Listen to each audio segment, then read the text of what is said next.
ሰላም እንዴት ናችሁ? ደህና ናችሁ? አለሁ እግዚአብሔር ይመስገን ደህና ነኝ። አሁን የሆነ ጊዜ ዩቲዩብ ሄድኩኝና የሆነ ነገር አየሁ ማለት ነው። ከዛ ምን አየሽ ስትበሉ ሁልጊዜም ይደረጋል። አንዳንድ ጊዜም በነገራችን ላይ ሚዲያ መጥተው እህቴ ቀማችኝ፣ አባቴ ቀማኝ፣ የሰራ ነው ምናምን ብዙ ነገር ይባላል እና በቀደም የሆነ ቦታ የሆነች ልጅ አባቴ የሆነ ነገር አደረገኝ፣ ንብረቴን የሰራሁበትን ቀማኝ ብላ መጣች እና አንዳንድ ሰዎች በቲክቶክ መንደር ሂደት ስትሉ ምን ነው የሞተ አባት እየጠሩ ምን ነው አባቴ ኑሮ አባቴ ቀምቶ በነበር ምን ነው አባቴ እንደዚህ አርጎ በነበር የሞቱትን ሰዎች እየጠሩ ምን ነው እንደዚህ ባረገኝ ምን ነው ይባል እንዴ? አሁን እነሱ ያሉትን አይሰጧቸውም። ምሳሌ ያሉት የሞተ ማንሳት መሳካት እኮ ነው። ላሉት አይሰጥም ወይ? ስለዚህ አንዳንድ ጊዜ ማለት ነው ሲሰለች ነው ሚዲያ ላይ የሚመጣው አንድ ሰው ሞክሮ የሆነ ነገር እንትን ሲለው ማለት ነው አላ አይደለ ሲሰለቸው ሚዲያ ይመጣል። ሚዲያ ላይ መጥቶ ሲናገር ደግሞ ሀቁን ነው። አሁን ያቺ ልጅ ለምሳሌ ተናገረች፣ አባቴ እንደዚህ አድርጎኝ አለች እና የት ትውደቅ እንዴ? አረብ ሀገር እኮ ፈርግጣ የሰራችውን ከታች ካላይ እያለች ወጣትነቷን የጨረሰችበት ነው። ከዛ ቤተሰብም ቢሆን በአግባቡ የእሷን ለእሷ የእነሱን ደግሞ ለእነሱ ሁለት ቤት ካለ አንዱን ቤት ተቀመጭ፣ አንዱ ቤት ደግሞ ለኛ ብሎ መስማማት ነው እንጂ ጭራሹን ጥረሽ ውጪ። ከዛ እሺ አባትየው እሺ ተብሏል። ይሄ ልጁን ገመና ወጥ ትካታል። ተጠጣ ነበረ እንዴት ነበረ? ሁለት ባል ነበረ፣ ከባሏ ጋር ሌላ ይዛ።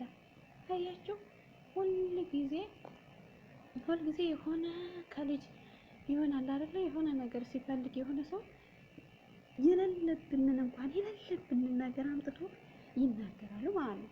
ስለዚህ አባትየው ለልጅቱ ካላሰበ እሷ ለአባትየው የምታዝነው ምን ቤት ናት? ለፍቶ አሳድጓል ሊሆን ይችላል። እሷም ደግሞ አረብ ሀገር ለፍታ አግዘው ሊሆን ይችላል። ስለዚህ አንድ ሰው ያልደረሰበት ሰው እኔ ወንድሜም ቢሆን ሚዲያ አላወጣም፣ እኔ አባቴ ቢሆን ሚዲያ አላወጣም እንዴ? ለምን አይወጡም እንዴ? እነዛ ሰዎች እኮ ለእኛ እኮ አላዘኑልንም። ስለዚህ እስካላዘኑን ድረስ እኛ ምን ቤት ነን የምናዝነው? ሚዲያ ላይ ስለወጡ ምን ስላሉ ምን የሚቀየር ነገር የለውም። በእርግጥ የሚቀየር ነገር አንዳችም ነገር የለውም።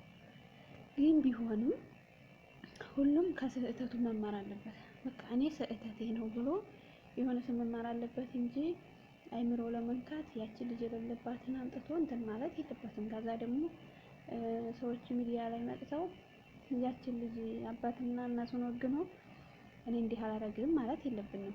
በቃ አይድረስ እስከሆነ ድረስ አንድ ሰው የራቡን ዋጋ ማግኘት አለበት።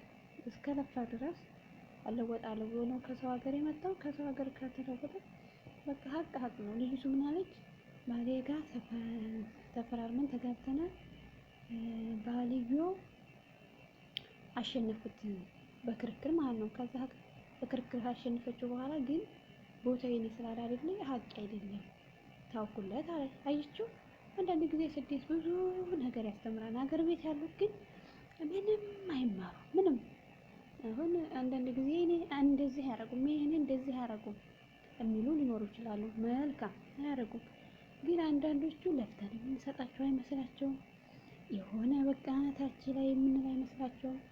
ወጣትነታችንን የምንጨርስ አይመስላቸውም። ያንን ብር የምንሰጣቸው የሆነ ነገር በቃ ዝም ብለን እያመረትን ይመስላቸዋል። ስለዚህ ያንን ነገር በአግባቡ ይጠቀሙ። እኛ ደግሞ ሀገር ቤት ሄደን ህይወት መመስረት እንፈልጋለን ልክ እንደነሱ ማለት ነው።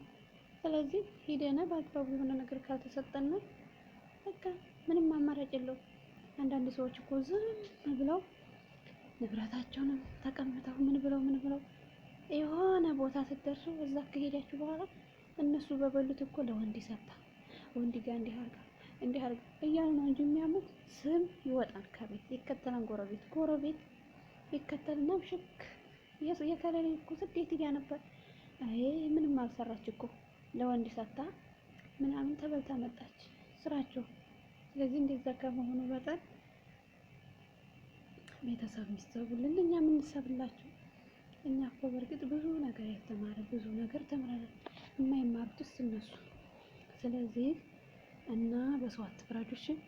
አንዳንድ ሰዎች ፍርድ ስታደርጉ በቃ አይድረስብን ብሎ እንደውም እንደማለፍ በአንዱ ይወገንና አንዱን መሳደብ፣ በአንዱ ይወገንና አንዱን ምን ጥቅም እናገኛለን? ዋናው ነገር አይድረስ፣ በቃ አይድረስ። ፈጣሪ ቤተሰብን ከማማት እኛም ከምናማ ይሰውረን ማለት ነው እንጂ ካደረሰ የማይቀር ነገር ነው። ዝም ብሎ ሆድ ይፍጀው ብሎ የሚቀመጥ ሰው ሞልቷል። በእህቱ፣ በወንድሙ፣ በባሉ፣ በሚስቱ በብዙ ነገር ተክዶ የሚቀመጥ ሰው ሞልቷል። ግን ለምን? እውነት እውነት ነው፣ ሀቅ ሀቅ ነው። እኛ ሰርተን እንጂ ሰርቀን አይደለም ያመጣነው። የተሰረቀ ገንዘብ ሌላ ሰው ቢሰርቀው ያናድዳል። እንኳን አፈር ግጠን ላበታችን ጠብ አድርገን የሰራናት ገንዘብ ማለት ነው። ስለዚህ አንድ ሌባ ሰርቆ አንዱ ቢሰርቀው በጣም ነው የሚያናድደው። ስለዚህ የተሰራበት ገንዘብ ደግሞ ያናድዳል። ምን ሳይል ከውል ሳይቀር ከውል ያኔ በሱ ውል ይዞ ሳይቀር እንኳንና አሁን እሷ ቤት ተሰርቶላት ነው ከቤት ውጭ የተባለችው። ስለዚህ እሷ ቤት አላት፣ ባላግብታ ልኖር ነው። ስለዚህ ውል አለው። ቢያንስ እንኳን ማካፈል ነበረባቸው እንጂ በቤት ውጭ የት ትሄድ? ተመልሳ ስትሰደድ ነች ተመልሳ። ከዛ ደግሞ ቤተሰብን መስለው እርግጥም ያደርጓሉ። ጎረቤትም ቢሆን ወይም እህት ወላ ወንድም በሰው ይደርሳል። አንድ ነገር የሆነ ነገር የሚፈጠር የሆነ ቦታ ደግሞ አንድ ሰው ይወርቃል።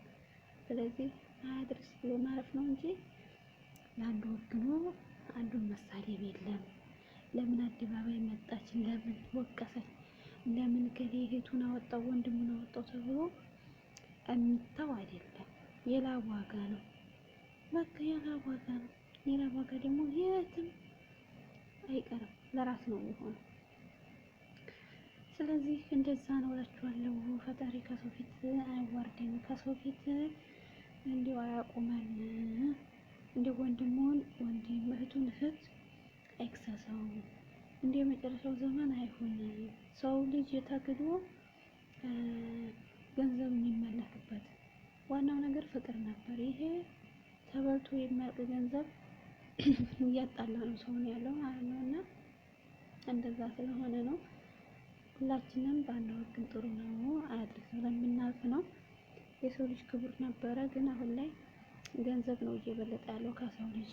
ምክንያቱም አሁን አገር ቤት ስትሄዱ እንደ በፊቱ አይደለም። ሁሉም ነገር ብር ካላለሽ ካልሰጠነ ምን ካላለ ምንም ሰው መስለን አንታየውም።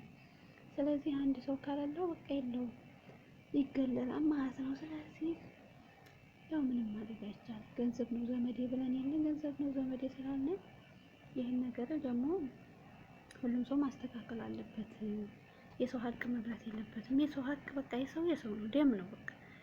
እነሱም ይሞታሉ፣ የሰውየውም ሁለቱም ማለት ናቸው እኮ ሁለቱም ይሞታሉ። በምድርም በሰማይም ቅጣት ከሚከፈል አንድ ሰው ቢያንስ አንዱ ነፍሱ ቢያተርፍ ይሻላል፣ የእውነት ኑሮ ማለት ነው። እና ይሄን ይመስላል እላችኋለሁ።